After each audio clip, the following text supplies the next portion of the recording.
Salut les amis! Donc aujourd'hui je te propose une recette simple, efficace et qu'en général tout le monde aime puisque c'est de vrais bonbons. Donc à l'occasion de fêtes ou pour décorer sur tes gâteaux, tu pourras t'en servir et ça s'appelle les meringues.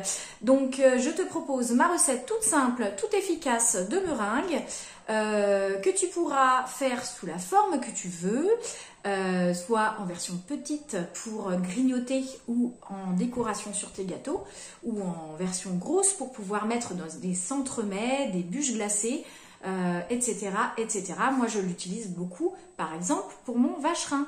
Voilà, que je te partagerai plus tard. Voilà, je te laisse me suivre tout de suite pour la recette. Pour cela, rien de plus simple, il te faudra 3 blancs d'œufs et 200 g de sucre en poudre. Les jaunes d'œufs, tu les gardes de côté, tu ne les jettes pas et tu t'en sers pour une autre recette. Ensuite, tu prends tes blancs d'œufs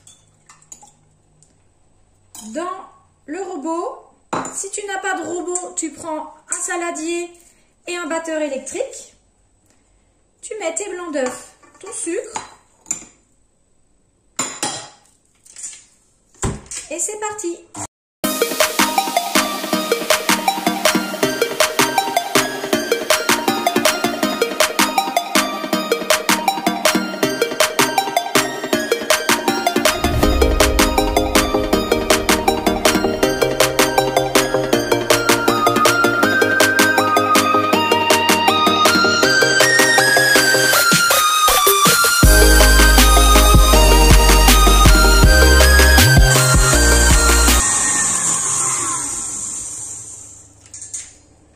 Voilà, on ne cesse pas de battre jusqu'à ce que le mélange devienne bien épais, bien nacré. Et vous devez obtenir le petit bec d'oiseau. Voilà, une fois que la consistance est bien ferme comme ça, c'est prêt à mettre en poche à douille.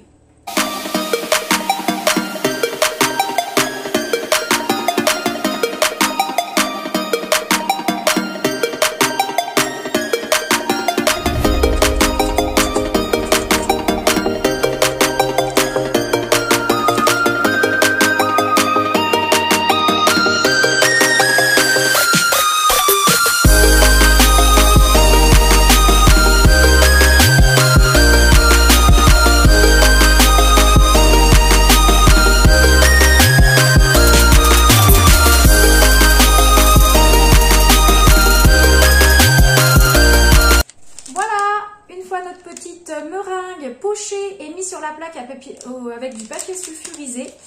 On enfourne à 100 degrés, chaleur tournante, pendant à peu près 1 heure.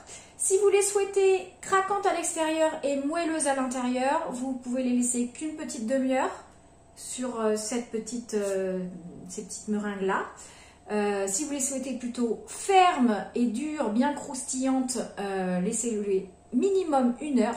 Et puis si vraiment vos meringues sont beaucoup plus grosses, il faut laisser minimum 1 heure, 1 heure et demie pour qu'elles soient bien cuites. À vous d'adapter en fonction de la consistance que vous souhaitez et en fonction de la grandeur et la grosseur de vos meringues. Allez, c'est parti, j'enfourne. Et voilà, les meringues sont cuites parfaitement. Moi, je les aime bien croquantes, bien craquantes. Du coup, je les ai laissées 1 heure et demie au four. Et voilà, je vais vous montrer à quoi ça ressemble à l'intérieur. Voilà. Alors, elles sont un peu moelleuses encore. Et voilà.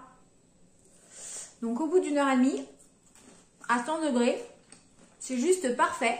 C'est super bon.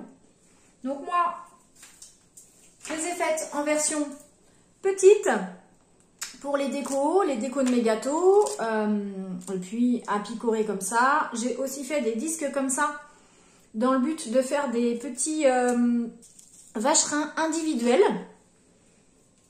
Et puis, j'ai également fait en version grand comme ça, pour mettre dans ma bûche que je prépare, que je vais préparer pour Noël. Voilà, donc à vous d'adapter en fonction de ce que vous voulez en faire, en fonction de vos moules. Et puis des desserts que vous voulez faire et des petites décos que vous voulez faire. Ensuite, une fois qu'elles sont cuites, vous les laissez refroidir et vous pouvez les conserver plusieurs semaines dans une boîte hermétique. Voilà, sans problème. Ça se conserve sans problème. Voilà, j'espère que cette petite recette vous a plu. N'hésitez pas à vous abonner à ma chaîne YouTube et puis à me rejoindre sur ma page Facebook si vous le souhaitez. Le lien est juste en bas.